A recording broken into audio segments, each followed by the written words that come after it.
verses 39 to 46, and Mark chapter 14, verses 32 to 42. We're going to deal with Mark. Who wants to read? Who wants to be our first reader today? All right, I got some hands going up. I got these two are consistent readers. I'm telling you. I got a hand at the back too. My goodness. I'm going to get all these guys to come read. All right. I'm going to take the young man. Come on up. See, he don't know it yet, but God has called him to do special things. Amen. How do I know that? Because he's responsive to God. Amen. Not to me. Amen. Let's look at Mark chapter 14, 32 to 42.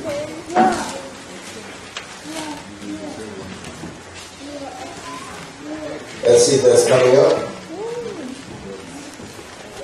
If not, we go to the Word. Mark 14, 32 to 42. And they came to a place which was named Gethsemane. Gethsemane, thank you. And he said to his disciples, "Sit ye here, while I shall pray." And he taketh with him Peter and James and John, and began to be sore amazed, and to be very heavy, and saith unto them, "My soul is exceeding sorrowful unto death. Tarry ye here and watch." And he went forward a little, and fell on the ground, and prayed that, if it were possible, the hour might pass from him. And he said, "Abba, Father, of all things are possible unto thee. Take away this cup from me. Nevertheless, not what I will, but what thou wilt." Keep going, 42. And he cometh and findeth them sleeping, and saith unto Peter, Simon, "Sleepest thou? Could..." No. You got to read that right. That's the question. You see the question mark again? You got to acknowledge that. Go ahead, read it again, please.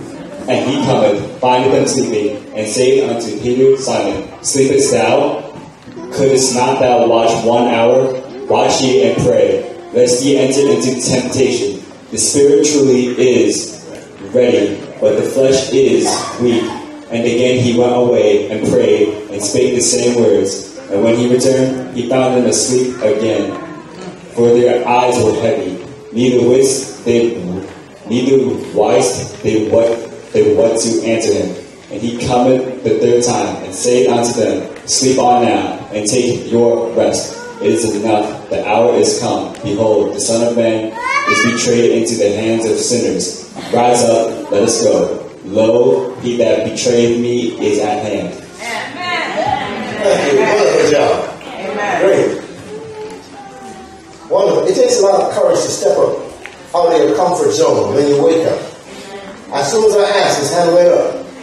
Amen. Amen. Ready. Jesus is about to pay the ultimate price for sinners. Yes. And those who are around him, he needs their support and their help. So he invites them to come. And he asks them to watch and to pray. And while he's praying, he says, "You watch and pray." He comes and they're sleeping. He goes back again. And he comes back. Because he loves them to check on them. And he finds them sleeping again. Then he goes back. Comes back again. And he finds them sleeping again. This time, the third time, he says, "That's all right. Go ahead and take your rest." Now, there is something very strange about this. Because Jesus tells them to take their rest. But there is no rest because now the action begins. At that point in time, because Judas has betrayed him, he's coming with the soldiers to identify Jesus, to take him to be crucified. So he didn't get any sleep at that third time.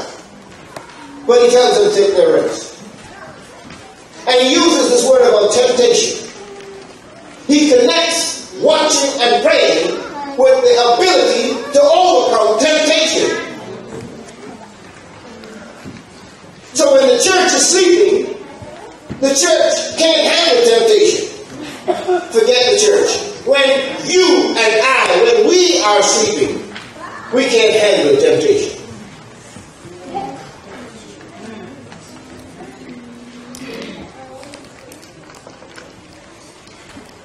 You see, looking at that story, showing up, their presence was not enough. Some people come to church and they sit. They never give an offering.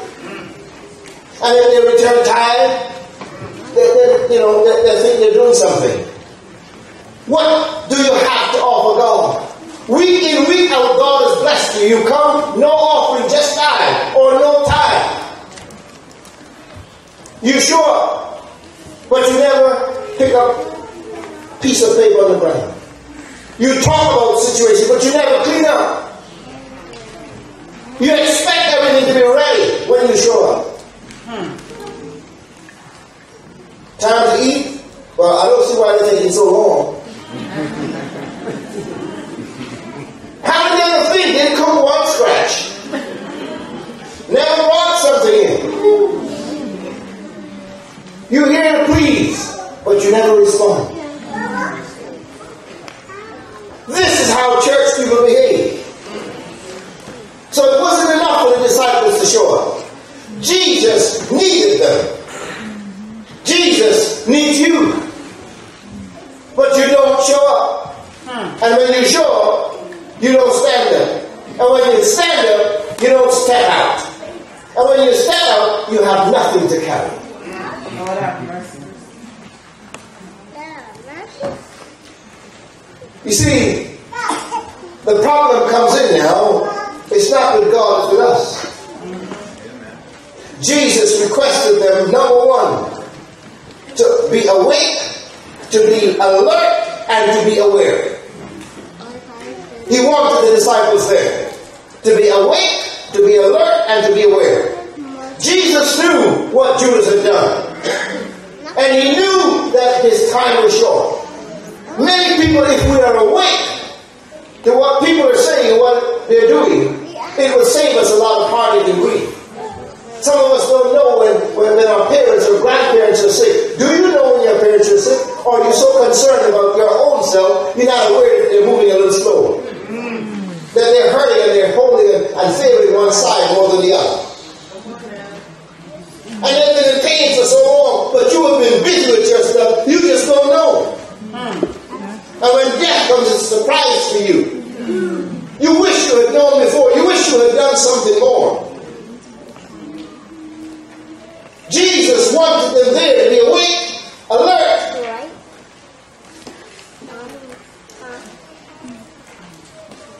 And to be aware. Are you aware of the time? Are you aware of the needs? Even in your city, in your neighborhood, in your home, are you aware of the needs in your life? There are some people that even sleep while they are within themselves. You didn't get that.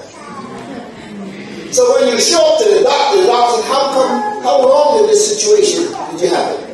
Well, I first noticed this little, but it was nothing. My side hurt, or it just, my back hurt a little bit, but it went away. And after a while, you learn to live with the pain because you're so lazy. There are people, Brother Frankie, you're famous again, who live in their homes and their faucets have a drip. Their toilets have a leak. Their windows don't close right. But you live with the mess. Yeah. Don't wake up to fix it. And mess after mess after mess. Yeah. So you have 2 and 3 sinks. The bathroom sink is dripping. You get accustomed to it. Wake up. Look at your life and your situation. It's your life. It's your situation. It's your house. Amen. So the disciples slept.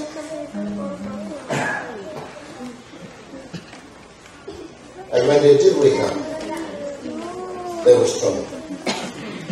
You know, there's something that God uses to wake all of us up. It's called trouble. It's called what? Trouble. Nothing like trouble that wakes us up. Oh, yeah. You could be asleep driving down the highway. But the minute you had a near accident, you ain't sleeping no more.